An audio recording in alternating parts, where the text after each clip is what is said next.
안심하라 내니 두려워하지 말라라는 제목을 가지고 말씀 나누겠습니다. 오늘 본문에 주님이 사랑하는 제자들이 큰 위기를 맞게 됩니다. 갈릴리 바다에서 예기치 못한 풍랑을 만난 것입니다. 이 사방이 산으로 둘러싸이는 이 갈릴리 바다는요, 기온의 변화에 따라 산에서 부는 이 바람으로 갑작스럽게 돌풍이 발생되기도 합니다. 특별히 일몰경이죠. 한낮 동안 이 뜨거운 햇빛으로 인해서 수증기가 발생되어지고, 그리고 공기가 줄어들 때 이 산에서 있는 찬 공기가 갑자기 이 갈릴리 바다로 내려오는 경우가 있습니다. 그때 그런 돌풍으로 인하여 갑작스럽게 풍랑입니다. 이 굉장히 무서운 풍랑이죠. 오늘 제자들이 만난 풍랑이 바로 그것입니다. 이 돌풍은 예기치 못한 상황 가운데 일어난다. 이것이 특징이라는 거죠. 매우 무서운 풍랑으로 인해 제자들은 두려움에 빠지게 됩니다. 이처럼 주께서 사랑하는 자들의 삶에서 위기를 만나 두려움에 빠지는 경우가 있습니다. 있습니다. 우리가 예상치 못한 일이 생기게 되면 우리는 두려움에 빠지죠. 그리고 제자들이 해가 저문 후에 풍랑이 만들어서 칠흑 같은 어둠 속에서 두려움에 떠는 것처럼 우리도 앞이 보이지 않는 상황 가운데 우리는 죽었다 라고 위기감을 느끼게 됩니다. 그리고 제자들이 48절에 바람이 거스름으로 앞으로 전진하지 못하는 것처럼 우리의 삶에서도 나를 더 이상 전진하지 못하게 하는 상황에 있을 때 우리는 두려움에 빠집니다. 큰 저항이 있을 때입니다. 나의 힘으로는 이 상황을 해결할 수 없다라는 판단이 있었을 때 우리는 두려움에 빠지죠. 나의 힘이 부칠 때입니다. 이러한 풍랑은 우리의 삶에 되게 다양한 형태로 많이 다가옵니다. 인간관계의 갈등, 부부관계의 불화, 사업의 매출이 줄어들 때, 사랑하는 사람들이 갑작스럽게 나의 곁을 떠날 때, 또 물질이 당장 필요한데 내게 아무것도 없을 때, 또는 크고 작은 질병이 내 안에 닥쳤을 때, 이러한 상황에서 사람들은 위기감을 느끼고 두려움에 빠지게 되죠. 그래서 주저앉게 됩니다. 이처럼 나를 두려움에 빠뜨리는 요소는 너무나도 다양하고 많은데 탈출구는 오직 하나라고 성경은 말합니다. 오늘 그것을 보겠습니다. 그리고 두 번째, 왜 이러한 위기가 주께서 사랑하는 자들에게 찾아오는 것일까? 이것을 볼 겁니다. 마지막으로 삶의 풍랑을 통해서 주님이 요구하시고 의도하시는 것이 무엇인지 이것을 보도록 할 겁니다. 자, 오늘 본문은 예수님이 굉장히 분주한 모습을 그리는 것으로 시작을 합니다. 45절이죠. 예수께서 즉시 제자들을 재촉하사 자기가 무리를 보내는 동안에 아주 많은 사람들이 지금 있습니다. 사람들이 굉장히 시끌벅적해요. 그리고 주님은 그 사람들과 제자들이 접촉하지 못하도록 아주 매우 다급하게 아주 의도적으로 갈라놓고 있어요. 그리고 제자들의 등을 떠밀면서 빨리 벳세다 바다 건너편으로 건너라고 그들을 다급하게 배에 태웁니다. 왜 그러셨을까요? 무슨 일이 있어서 이러시는 것일까요? 우리는 오늘 본문인 사건이 있기 바로 전 구절을 통해서 그 이유를 찾을 수 있습니다. 뭡니까? 바로 물고기 2마리하고 떡 5개로 5,000명을 먹이시는 이 오병이어 기적 사역이 있었습니다. 오늘 보면 52절에도요. 이는 그들이 그 떡 떼시던 일이라고 하면서 앞에 일어난 오병이어 사건과 오늘 본문이 연관이 있다라고 시사를 하고 있습니다. 오병이어 사건 굉장한 일입니다. 아무것도 없는 광야의 사람들은 예수님의 말씀을 들으러 찾아온 거예요. 여러분들 빈들이었습니다. 특별히 유대 광야. 여러분들 어떤 광야입니까? 물도 없고 먹을 것이 없어요. 풀 한 포기가 없습니다. 그런데 그곳에 그리스도가 있다라는 그 단 한 가지 이유로 사람들은 그곳에 몰리는 거예요. 여러분들 이게 교회입니다. 교회는 세상에 제공해 줄 수 있는 물과 떡과 풀이 없다 할지라도 또 세상의 높음과 명예와 그 모든 것이 없다 할지라도 빈들에 그리스도가 계시기에 그 모든 것을 계산하지 않고 빈들로 나아가 그리스도의 말씀에 귀를 기울이는 공동체의 교회입니다. 그 수가 무려 2만, 남자만 5천이에요. 여자하고 아이들 합치면 무려 한 2만 가까이가 될 것입니다. 문제는 날이 저물어가고 사람들에게 먹을 것이 없는 거예요. 그러자 제자들은 여러 대안을 내놓습니다. 이런저런 대안들을 내놓죠. 그러나 이렇게 많은 사람들을 먹일 수 있을 만한 대안은 없습니다. 불가능합니다. 어떤 제안도, 어떤 방법도, 어떤 지혜로도 이 많은 사람들을 먹일 수 있는 길은 없다라는 겁니다. 주님은 제자들에게 너희에게 떡 몇 개가 있는지 가서 보라 라고 얘기해요. 이 2만 명 중에 먹을 것이 있는지 한번 찾아보라 라고 얘기합니다. 그러자 제자들이 들고 온 것이 뭡니까? 보리떡 5개하고 이 보리떡이 간이 배기지 않기 때문에 이 소금기에 아주 깊이 쪄들어 있는 말라 비틀어진 생선 2마리, 보리떡 먹고 말라 비틀어진 생선 쪽 빨아 먹는 그런 거예요. 이 살이 터실터실하게 올라와 있는 생선이 아니라는 것입니다. 그런 생선 2가지밖에 없다라고 제자들은 얘기합니다. 맞아요. 이것이 세상을 살고 있는 인간이 가지고 있는 것입니다. 이것뿐입니다. 그들의 목전에 들이닥친 위기를 해결할 수 있는 대안이 오병이어뿐이라는 거예요. 또 그들이 위기에서 벗어날 수 있는 능력도 오병이어뿐이라는 거예요. 그들이 내놓은 대안과 지혜와 방법, 그리고 그들이 가지고 있는 힘이 겨우 오병이어라는 사실을 이 본문은 우리에게 전달해주고 있는 거죠. 이것으로는 인생에 처해 있는 모든 상황들, 하나님의 저주로 발생된 인간의 모든 상황과 위기와 모든 고통을 해결하기는 불가능합니다. 어찌 오병이어를 가지고 2만 명이 먹을 수 있겠어요? 할 수 없다는 것입니다. 이 본문을 통해서 우리는 이걸 한 가지 깨달아야 돼요. 저와 여러분, 우리 손에 쥐고 있는 이 오병이어밖에 없음을 분명히 인식하고 이것으로는 안 된다라는 사실을, 즉 from man, 즉 한 인간으로부터 출현되어지는 그 어떤 것으로는 불가능하다. 이것을 우리가 절절히 깨달아야 되는 거죠. 그리고 우리는 우리와 함께 계시는 그 그리스도가 무엇을 말씀하시고 무엇을 행하는지를 주목해야 되는 거예요. 주님은 제자들이 가지고 있는 이 오병이어를 가지고 축사하십니다. 그리고 떡을 떼어서 제자들에게 주라고 하십니다. 이게 어떻게 설명할 수는 몰라요. 이거 어떻게 증명할 수는 없습니다. 그러나 주님이 떼어서 제자들에게 주고 제자들은 그것을 계속해서 사람들에게 딜리버리합니다. 그리고 2만 명이나 되는 사람들이 배불리를 먹고 떡이 남았어요. 그렇습니다. 이 사건이 시사하는 게 뭡니까? 이 마가가 성령을 통해서 기록한 이 놀라운 기적사역이 우리에게 무엇을 가르쳐주고 있습니까? 한 가지예요. 그리스도 예수가 오병이어밖에 없는 가난한 인생들에게 생명의 떡을 줄 수 있는 유일한 구원자이심을 증명해 주는 거예요. 예수가 죄의 저주로 생긴 인생의 고통으로부터 자유케 할 유일한 대안임을 이 복음서는 말해주고 있는 겁니다. 이런 기적사역을 베푸는 중심에 제자들이 있었습니다. 제자들은 정신없이 떡을 딜리버리하는 거예요. 직접 자신들의 손으로 배달했습니다. 배고픈 사람들에게 양식을 주었고 그런 사이에 그 무리들에게 집중을 받았어요. 떡과 물고기를 먹는 사람들의 부러움을 샀습니다. 와, 당신들 정말 굉장한 분하고 함께 있군요. 저 예수와 당신은 가깝습니까? 하면서 그들의 손을 잡기도 하고 그들에게 엎드려 절하기도 하면서 그들에게 감사와 또 어떤 은혜를 또 살해했을 거다라는 저는 직감할 수 있습니다.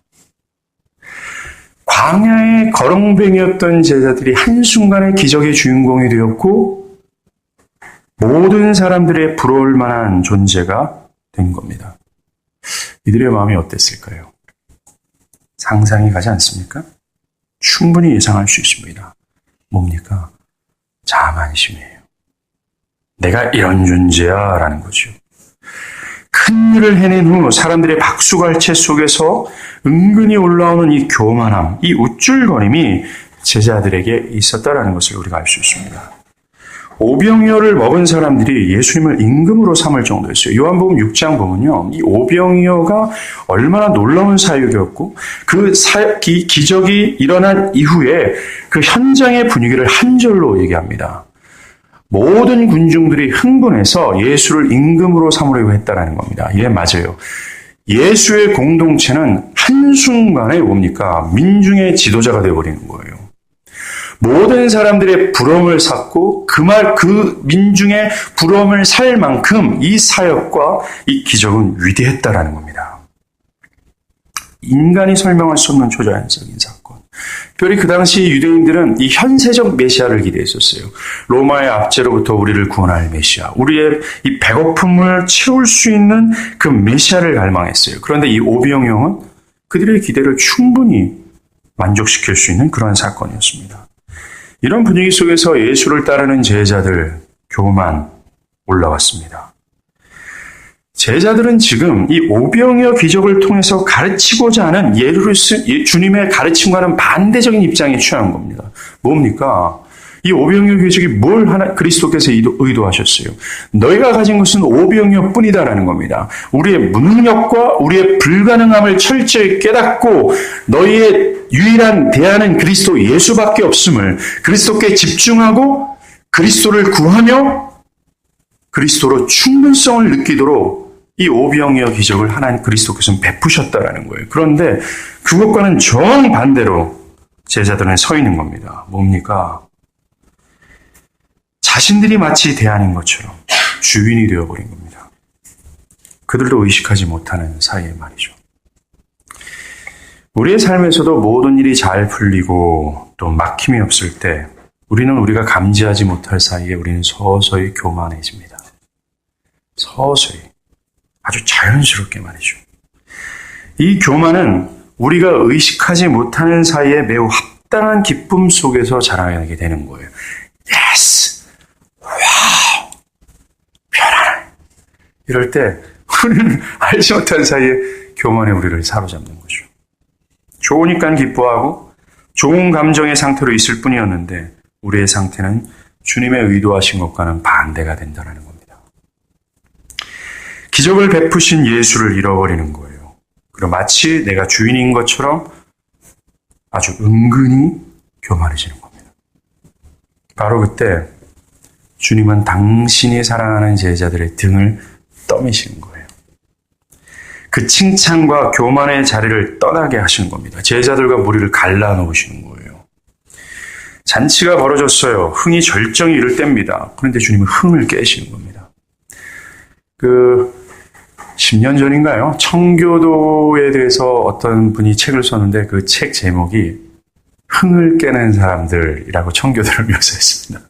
맞아요. 우리 주님은 흥을 깨는 것 같아요. 기쁨과 충분한 만족과 세상이 날 부러워할 만큼 내가 높아지고 나의 영광이 찬란하게 비치는 그 순간 주님은 우리의 흥을 깨버립니다. 와, 왜 그러실까요? 주님은 사랑하는 자들 안에 있는 천국을 잃어버리지 않도록 하기 위해서 그렇게 하신다라는 겁니다. 교만으로 가려진 진정한 천국 되신 그리스도를 집중하게끔 우리에게 등을 떠미시는 거예요. 사랑하는 여러분, 제자들이 지금 뭐로 이 눈이 가려졌습니까? 뭐로 그리스도를 집중하지 못하는 거예요? 뭐 때문에 그리스도를 집중하지 못하고 마치 내가 주인인 것처럼 내가 마치 대안인 것처럼 되어버렸습니까? 교만이에요. 주님은 그들의 그 교만의 허물을 벗겨 그리스도를 집중하게끔 천국 되신 그리스도를 바라보게끔 하기 위하여 그렇게 하시는 겁니다. 우쭐거림으로 망각하고 있는 이 중요한 진리, 나의 삶의 유일한 대안이 그리스도이심을 잃어버릴까 봐 주님은 그렇게 하시는 겁니다. 지난 시간 우리가 헤롯, 세상을 살피지 않았습니까? 자기 의와 자기 고집과 세상에서 높아지려는 헤롯이 어떻게 했어요? 진리를 목베이지 않았습니까? 주님이 내 안에 있는 천국을 잃지 않게 하기 위하여 내 안의 헤롯을 차단하신다라는 겁니다. 자랑치 못하게 하시고 우쭐거리지 못하게 하도록 어떤 조치를 취하시는 거예요. 그 이유는 나를 사랑하셔서 진정으로 가치 있는 것을 위하여 덜 가치 있는 것을 버리게 하시는 거예요. 때론 오늘 본문에서 나와 있는 예기치 못한 풍랑을 통해서 말이죠. 삶의 풍랑을 통해서. 그러하기에 시편 114편 기자가 얘기하잖아요. 고난당하는 것이 내게 유익이다 라고 얘기하는 겁니다. 이 제자들의 모습과 달리 예수님의 모습이 발견할 수 있습니다. 46절이에요. 무리를 작별하신 후에 기도하러 산으로 가시니라 라고 얘기합니다. 예수님은 자신을 임금으로 삼으려고 몰려든 사람들에게 등을 돌리세요. 거절하십니다. 군중의 박수갈채를 떠나셔서 마태복음을 보면 주님은 홀로 계셨다라고 얘기해요. 사실 교만이나 우월감을 가져야 될 분은 진짜 예수님은 가져야 됩니다. 그럴 만한 일들을 행하셨기 때문에 창세 이후로 과연 이런 기적이 일어날 수 있을까 할 정도의 어마어마한 일들을 행하셨기 때문에 그렇습니다. 그런데 우리 주님은 무리를 보내신 후에 홀로 기도하십니다. 예수님은 막 우쭐거리는 마음으로 오늘 큰일을 행했으니까 그냥 먹고 마시고 쉬자 라고 하지 않으셨습니다. 자기 수고를 스스로 치하하지 않았다라는 겁니다. 그분은 그 모든 것을 뒤로하고 한적한 곳으로 가셔서 홀로 계셨습니다. 왜요? 예수님에겐 그곳이 천국이었기 때문에 그래요. 예수님이 찾으신 천국이 어디에 있습니까? 또 예수님이 당신이 행하시는 모습을 통해서 우리에게 말씀해 주고자 하는 천국은 어디에 있습니까? 바로 세상의 명예와 인기를 거절하고 자기를 부인하며 가신 하나님이 있는 비인들이라는 거예요. 하나님과 홀로 있는 그곳이 바로 천국입니다. 사랑하는 여러분, 우리가 천국을 맛보고 싶죠. 정말 천국 가지고 싶습니까? 그러면 주님의 뒤를 뒤따르십시오. 세상의 박수갈채를 뒤로 하고 세상의 명예와 높아질 수 있는 모든 것들을 부인하고 빈들이라 할지라도 내 정욕과 내 육신의 영의 그 어떤 것도 줄 수 없지만 그곳이 하나님이 계시기에 우린 그것을 택하여 가는 거예요. 거기가 천국이라는 겁니다. 주님은 그것을 정하셨어요.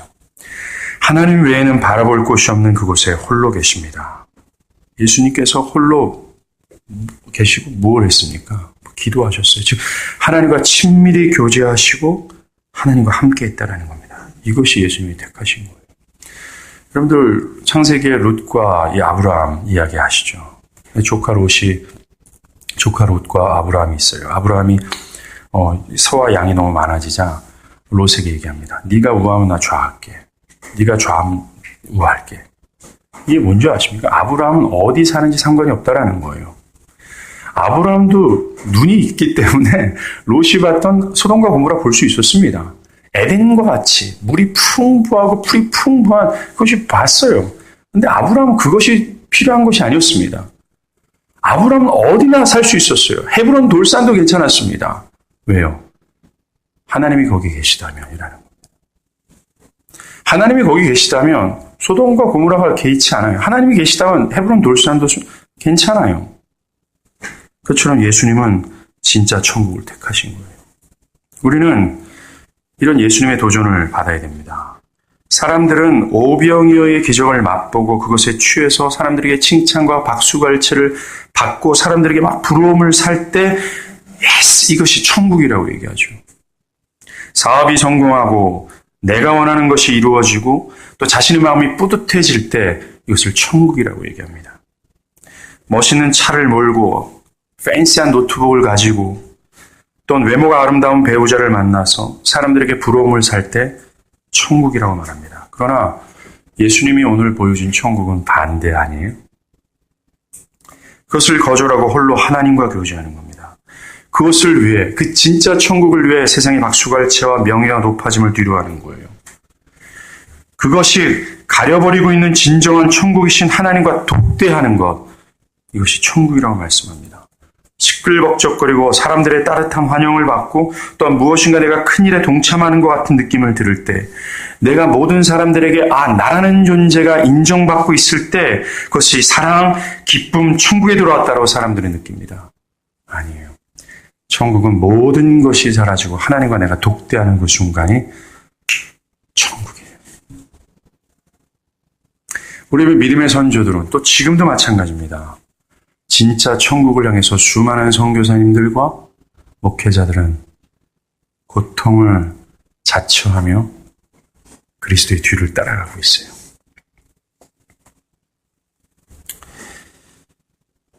주님은 그곳에 있는 천국이 우리가 추구하는 세상의 천국하는 천국이 아니라 그것을 피하라고 명령하십니다. 등을 떠밀면서 말이죠. 또한 더 나아가 풍랑이는 바다로 향하라고 말씀하세요. 지금 얼마나 좋습니까, 제자들이. 근데 이거 아니야.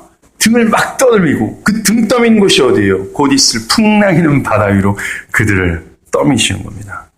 왜요? 그곳에서 내 안의 천국을 빼앗는 자기의 의와 고집과 교만과 이 정욕이 요구하는 높아짐과 명예를 쏙 뽑아내게 하시고자 주님은 그렇게 하신다는 겁니다. 우리는 주님의 모습을 기억해야 돼요. 세상을 뒤로하고 고요한 시간, 내 안에 있는 세상을 하나님께 내려놓고 하나님의 영광에 압도되기를 바라는 그 시간을 찾아내야 됩니다. 만약 우리가 정말 그렇게 한다면, 천국 대신 하나님과의 친밀함과 하나님을 갈망하고자 하는 그 마음이 있다면, 정말 그렇게 한다면 우리는 십자가 앞에서 담대하게 그 십자가를 이겨내셨던 주님의 모습을 가지게 될 겁니다. 즉 삶의 큰 위기가 주는 위협으로부터 절망하지 않고 담대히 맞설 수 있게 될 거예요. 자, 이제 주님이 제자들을 재촉해서 바다로 가게 하신 이유가 드러나기 시작합니다. 제자들은 주님의 명령을 듣고서 벳세다로 가고자 이 갈릴리 바다를 항해하고 있습니다. 육지로부터 약 5km 떨어진 지점이었습니다. 근데 갑작스럽게 돌풍이 불기 시작해요. 이 제자들은 벳사람들이었기 때문에 또 그 갈릴리 바다의 그 어부들이었기 때문에 이 돌풍이 어떤 돌풍인지 압니다. 그들은 바다 한가운데서 이 풍랑을 만나는 거예요. 예기치 못한 풍랑입니다. 그리고 벳사람으로서도 저항할 수 없는, 오늘 보면 48절에 보면 힘겹게 노를 젓지만 요한복음과 마태복음을 보면요, 앞으로 못 나가요. 그 배는 그 자리에서 뱅글뱅글 돌기만 합니다. 낭패입니다. 그 배는 더욱이 예수님이 없어요. 제자들만 있습니다. 아무리 노져도 노를 젓봤자 소용이 없어요. 이게 무슨 일입니까? 예수님의 말씀대로 이 흥과 축제를 뒤로하고 모든 박수갈채를 받을 수 있는 좋은 상황을 떠났는데, 그러면 거기에 상응하는 어떤 큰 기쁨이 기다려야 되는 거 아닙니까? 그래야 은혜의 하나님이라고 우리가 말할 수 있는 건 아니냐 이거예요. 그런데 기쁨이 아니라 고난을 당해 혼비백산을 당하는 일이 기다리고 있는 겁니다. 지금 일어난 광풍은 그저 우연으로 일어난 것으로 여러분들 생각하십니까? 아니에요. 왠지 아십니까? 오늘 본문에서도 주님은 뭡니까? 바다를, 풍랑을 잔잔케 하실 수 있는 분이세요. 이 마태복음 8장에서도 바다를 꾸짖어 풍랑 잔잔케 하실 수 있는 분이세요. 그렇습니다. 이 풍랑은 주님의 의도가 분명히 숨어 있는 거예요. 지금 주께서 사랑하는 자들이 겪고 있는 이 위기는 그저 우연이 아니라 그리스도의 의도가 있다는 것입니다. 주님은 우리에게 아무런 동력이 없는, 이 모터가 없죠. 동력이 없는 배를 태우시고 풍랑이는 바다로 내모시는 때가 참 많습니다. 아무리 우리의 힘으로 저어도 막 노를 열하게 막 저어도 전진하지 못하는 상황을 만날 때가 있어요. 그렇게 우리를 몰아내십니다. 우리의 영혼은 혼비백산이 돼서 어떻게 할지 모르는 상황에 직면해서 막 두려움에 사로잡혀 있는 거예요. 제가 그 부부 컨퍼런스죠. 이 오래된 복음을 함께 스터디하는 목회자 컨퍼런스에서 어떤 사모님의 고백을 들었습니다. 그 목사님이 굉장히 목회가 힘들었나 봐요. 어떠한 여자 권사님한테 뺨을 맞기도 하고 교회가 소란스러워지기도 하고, 하여튼 너무너무 힘들었나 봐요. 그런데 이 사모님이 그 힘든 세월이 1년이 아니라 거의 7, 8년을 겪으면서 이 사모님 안에 정말 죽고 싶어하는 마음이 있었대요. 그래서 하루는 이 봉고차, 이 교회 봉고를 몰고 쫙 가고 있는데 브레이크를 밟지 않고 악셀레타를 확 밟으면 고통이 끝나지 않을까. 이 고백을 하면서 막 눈물을 흘리시는 걸 봤어요. 이와 같이 주님의 나라를 위해 주님의 명령을 듣고 배에 올랐습니다. 모든 흥과 또는 축제를 뒤로하고 주님의 명령을 따랐습니다. 근데 그 인생의 배가 자신의 힘으로는 핸들할 수 없고 쉽게 피할 수 없는 동력이 없는 배예요. 결코 쉽지 않은 여정이고 자신의 힘으로는 이 풍랑을 도저히 감당할 수 없는 위기를 맞을 때가 있다는 것입니다. 왜 그럴까요? 주께서 사랑하는 자들을 왜 주님은 이렇게 엿먹이시는 것처럼 그렇게 힘들게 하시는 걸까요?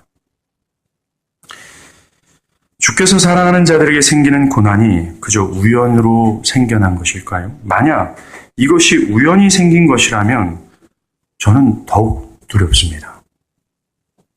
그런데 이 위기가 우연이 아니라 주님이 의도였다면, 그렇게 우리가 확신한다면 저는 이 위기 속에서도 평강을 누릴 수 있어요. 왠지요? 하나님은 선하시기 때문에 그렇습니다. 주께서 선하시기에 또 사랑하는 자들에게 결국은 선을 베풀고자 하는 선한 의도가 있기에 라는 거예요. 우리가 그것을 확신한다면 풍랑 가운데 절대로 우리는 두려워하지 않을 겁니다. 그렇다면 왜 주님은 이러한 고난을 주실 거예요? 사랑하는 자들에게. 아까 말씀드렸죠. 풍랑을 통하여 제자들 안에 한껏 부풀어 있는 이 교만, 이 우월함을 빼내시고자 하시는 겁니다. 천국을 목베이는 이 흉악한 세상을 내 안에서 뽑아내시기 위함이라는 거예요. 오늘 본문에 나오는 제자들은 자신들이 마치 하나님 같은 존재가 되어진 것처럼 취해 있었습니다. 그런데 이런 풍랑 속에서 무엇을 느꼈을까요? 노를 힘있게 줬습니다. 갈릴리에서 노련했던 어부들이었어요. 이 풍랑을 통해서 이들이 뭘 깨달았을까요? 아하, I am nothing. 아벨이구나. 난 아무것도 아니구나. 라는 거예요. 내가 대안이었고, 마치 내가 힘의 중심이었고, 마치 내가 능력을 베풀었다라고 착각했던 것을 다 폭로당하여, 오병이어 기적이 우리의 힘으로 된 것이 아니구나. 바로 그리스도였구나. 라는 사실을 깨닫지 않았겠습니까? 그리고 그리스도를 호소하면서 두 손 두 발 다 들고 주여 나 좀 살려주세요 라고 하는 가장 가련하고 겸손한 모습을 갖고 있지 않았겠어요? 예, 맞습니다. 하나님은 철저히 풍랑을 통해서 우리 안에 있는 이 교만한 자를 뽑아내시는 겁니다. 이사야서 25장 11절에 보면요. 그가 헤엄치는 자가 헤엄치려고 손을 펴같이 그 속에서 그의 손을 펼 것이나 여호와께서 그의 교만으로 인하여 그 손이 능숙함에도 불구하고 그를 누르실 것이다 라고 얘기합니다. 막 헤엄을 치는데 헤엄을 정말 잘 치는 사람인데 하나님이 그 교만 때문에 그를 바다에 꾹 눌러 계신대요. 저는 이 표현을 좋아합니다. 그래서 저도 하나님께서 저희가 얼마나 교만하니까, 많이 교만하니까 오랜 세월 동안 하나님이 저를 꾹 누를 때도 있습니다. 여러분들도 하나님이 여러분들을 사랑하셔서 진짜 천국을 맛보게 하시기 위하여, 하나님과 독대하도록 하기 위하여, 여러분들 안에 있는 세상을 쏙 빼버리기 위하여 여러분들을 이렇게 꾹 누르실 기간이 있을 거예요. 기다리십시오. 주님이 여러분들을 사랑하신다면 기필코 올 겁니다. 그때 이 말씀을 기억하십시오. 이 풍랑에서 구원받을 수 있는 길은 나의 힘도 나의 지혜도 나의 노련함도 아니에요. 뭡니까? 주님이 있어야 됩니다. 풍랑을 만난 저와 여러분들에게 필요한 것은 하나입니다. 주님이에요.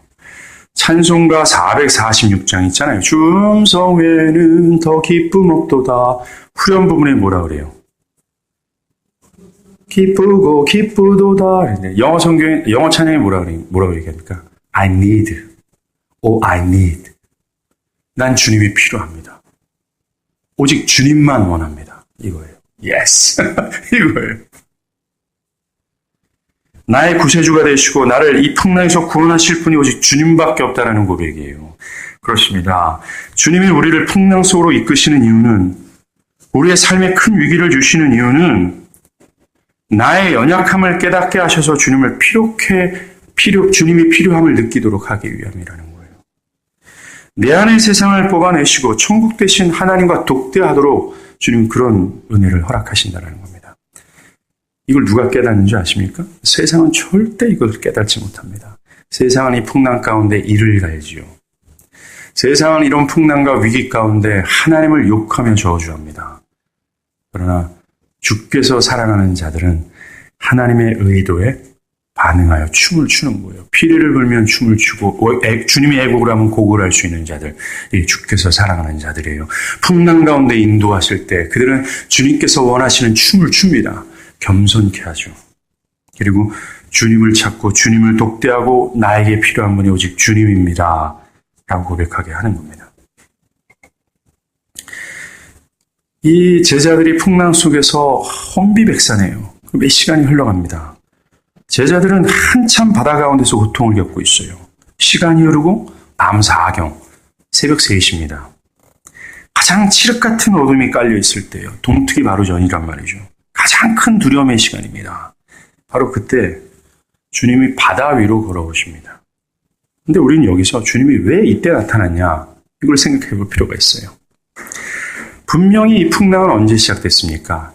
저물 때입니다.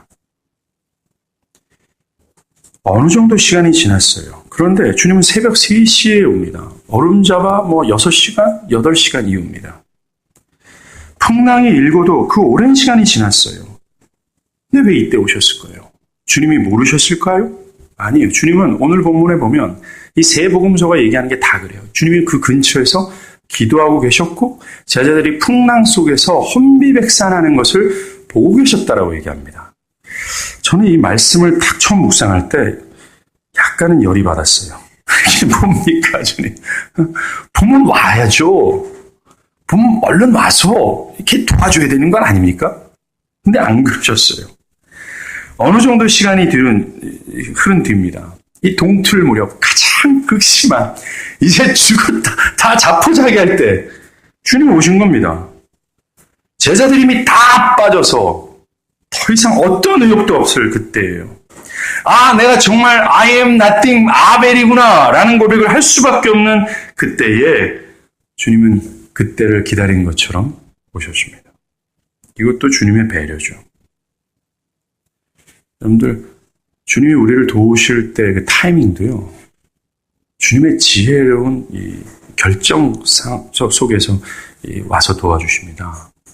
우리가 요구할 때가 아니라는 거죠. 주님은 분명히 제자들이 고난당하는 것을 지켜보고 계셨어요. 저는 개인적으로 이것이 또 위로가 됩니다. 분명히 우리들은 힘이 됩니다. 그죠? 고난이 시작되었을 때죠. 바로 하루빨리 이 고난이 빨리 지나가기를 우리는 간절히 바랍니다. 주님 빨리 오셔서 이 풍랑을 잔잔케 해주기를 바라는 겁니다. 그런데 이 고난이 끝나지 않는 거예요. 긴 터널이 너무나도 길게 느껴집니다. 그 속에서 원망도 나오고 두려움도 생기고 이제 끝이로구나 절망도 합니다. 그런 가운데 나의 존재가 정말 힘이 없구나, 참 내가 나약하구나 깊이 깨닫게 돼요. 우리는 이 시점에 기억할 때가 있어요. 야, 죽을 것 같다. 너무 힘들다. 입에서 욕이 금방이라도 튀어나올 것 같은데. 여러분들 욕 잘하잖아요. 그죠? 교회에서는 욕 안 하는 것처럼 하는데. 에이, SS 말하면서 욕하고.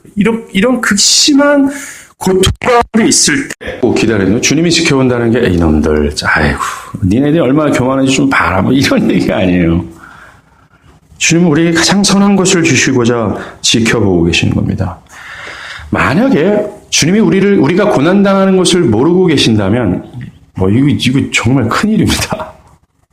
주님이 내가 지금 고난당하고 힘들어 죽겠다 이랬는데 주님이 우리를 모른다, 보고 계시지 않다, 이건 절망입니다. 근데 다행히 주님은 알고 계세요. 지켜보고 계시다라는 겁니다. 그리고 그때를 정하시고 기다리시는 겁니다. 이것이 얼마나 큰 위로입니까? 이걸 기억하라는 겁니다. 때가 되자 주님은 풍랑 이는 바다 위로 걸어오십니다. 저는 이 풍랑 위를 걸어오시는 주님의 모습을 묵상하면 큰 힘이 생겨요. 주님이 풍랑이는 바다 위를 걸어오셨다라는 말은요, 주님이 풍랑을 친히 맞아가며 걸어오셨다라는 겁니다.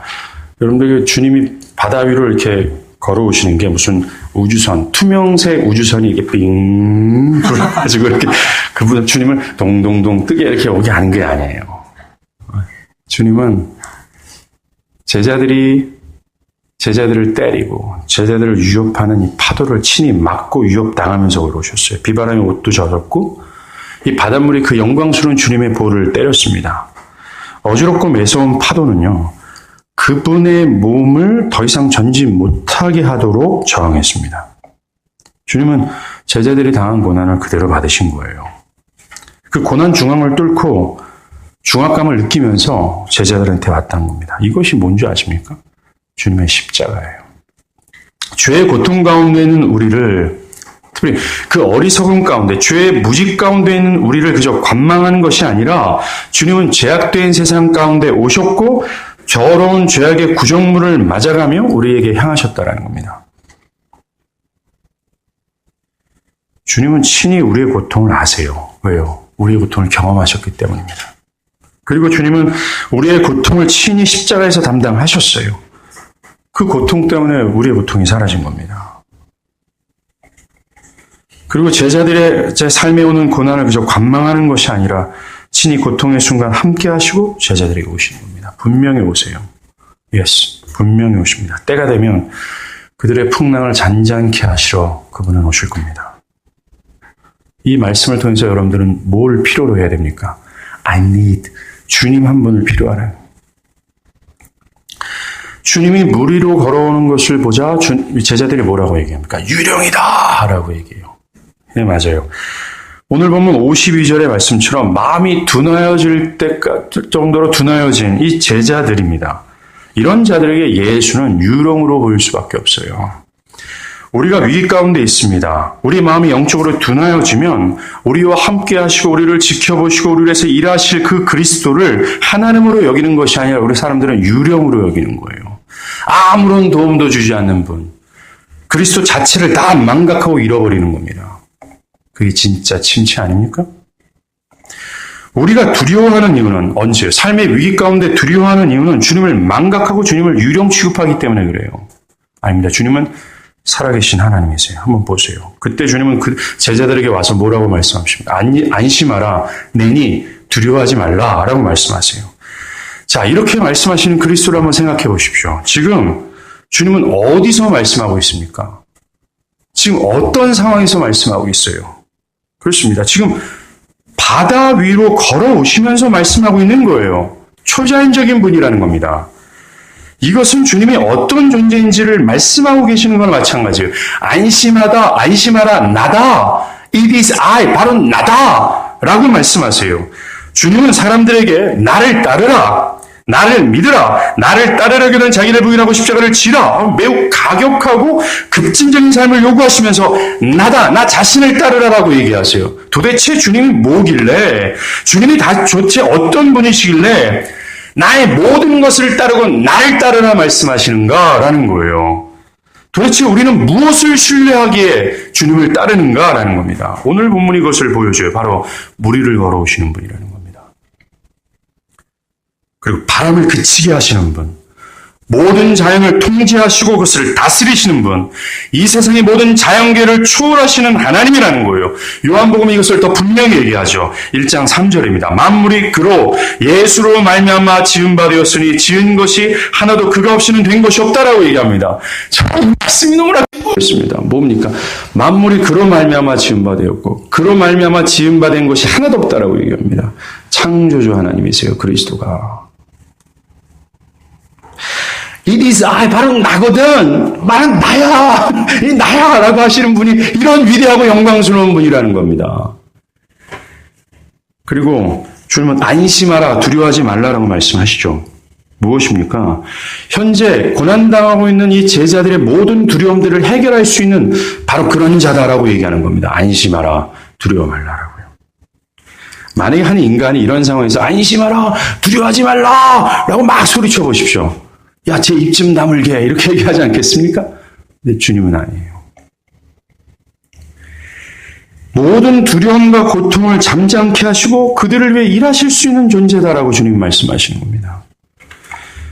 그렇게 하기 위해서는 두 가지가 필요합니다. 첫 번째는 이 오병이어의 가르침으로 우쭐거리고 있는 제자들을 사랑하는 마음이 있어야 돼요. 그래서 그들을 위해서 일할 수 있기 때문에 그렇습니다.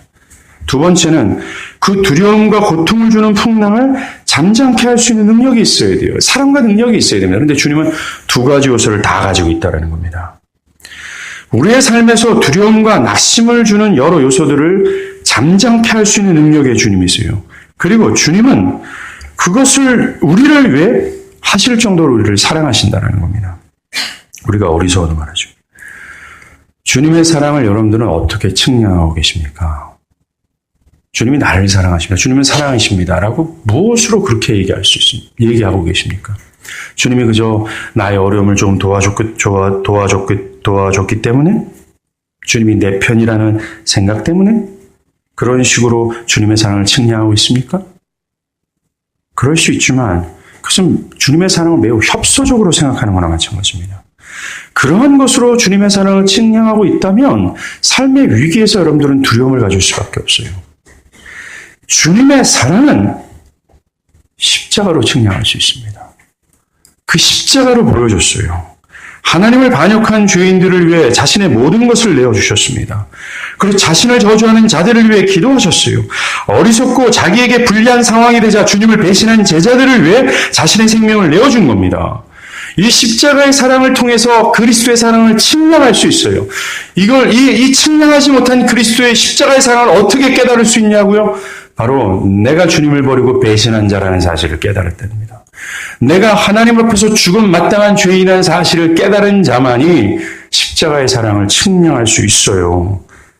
그리고 그런 자들에게 안심하라, 내니 두려워하지 말라 라는 주님의 음성이 귓가에 쟁쟁하게 들리게 되는 겁니다. 그 사람은 주님이 어떤 분인지를 인식하고 주님이 나를 얼마큼 사랑하는지를 알기 때문에 그래요.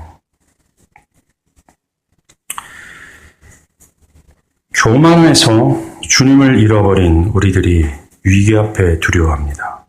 좌절하고 절망하고 슬퍼합니다.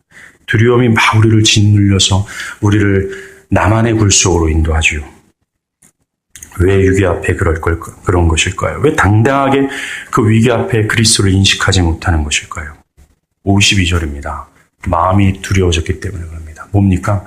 이 떡 떼시던 일, 그 오병이어 속에서 드러났던 그 그리스도의 영광을 잃어버린 거예요. 그 오병이어 속에서 정말 주님께서 말씀하시는 유일한 대안이시며 이 인생에서 가장 필요한 분이 그리스도이심을 망각한 거예요. 마음이 둔해질 대로 둔해진 겁니다. 로이드 존스 목사님은 이런 얘기를 합니다. 의심의 여지 없이 그리스도인들이 고통 가운데 겪는 99.9%는 그들이 하나님을 모르고 있는 데서 비롯됩니다. 라고 얘기해요. 맞아요. 그리스도인들이 두려워하는 이유는 하나님을 잃어버렸기 때문에 그렇습니다. 하나님과의 교제가 결핍되어지고 더군다나 여러 일들이 술술 풀려갈 때 우리가 모르는 사이에 우리는 교만으로 둔감해지는 겁니다. 그리고 우리는 그 전에 나에게 허락하신 주님의 은혜를 잃어버리죠. 여러분들 제자들이 너무 웃기죠. 바로 몇 시간 전입니다. 오병이어가. 근데 그들은 주님을 보고 유령이다! 라고 얘기를 하면 주님을 완전히 잃어버린 거죠. 우리도 마찬가지입니다. 주님과 친밀한 교제를 하지 않은 채 하루 이틀 지나고 우리의 영혼이 둔감해져요. 그럴 때 바로 어저께, 아니 바로 일주일 전에, 바로 한 달 전에 하나님께서 베푸신 오병이어 같은 은혜를 다 망각해버리는 겁니다. 교만으로 하나님을 다 잃어버리는 거예요. 시편 42편의 기자가 이렇게 침체했을 때 뭐라고 말하는지를 한번 보십시오. 42편 5절입니다. 내 영혼아 네가 어찌하여 낙심하며 어찌하여 내 속에서 불안해하는가. 너는 하나님께 소망을 두라. 그가 나타나 도우심으로 말미암아 내가 여전히 찬송하리로다. 라고 얘기해요. 이 시편 기자는 자기 자신에게 설교하고 있어요. 그러면서 주님이 어떤 분인지를 인식하라고, 주님이 과연 지금 나를 어떻게 사랑하고 있는지를 자기 영혼에게 얘기하고 있는 겁니다. 그러면서 얘기하고 있어요. 내 영혼아 어찌하여 불안해하느냐, 어찌하여 근심하느냐라고 얘기해요. 이 말이 뭔지 아십니까? 그리스도인들이 불안해하고 근심하는 것이 상당히 비이성적이라고 얘기하고 있는 겁니다. 상당히 어리석은 것이라고 얘기하고 있어요. 왜 그렇습니까? 그리스도인들, 즉 주께서 사랑하는 자들에게 누가 있다라고 말하고 있는 거예요. 성경은 그리스도가 있다라는 겁니다. 그들의 돕는 팔이 있다라고 얘기해요. 근데 이걸 망각한다는 것은 비이성적인 것 아닙니까? 어리석고 무지하고 무심한 거 아니겠어요?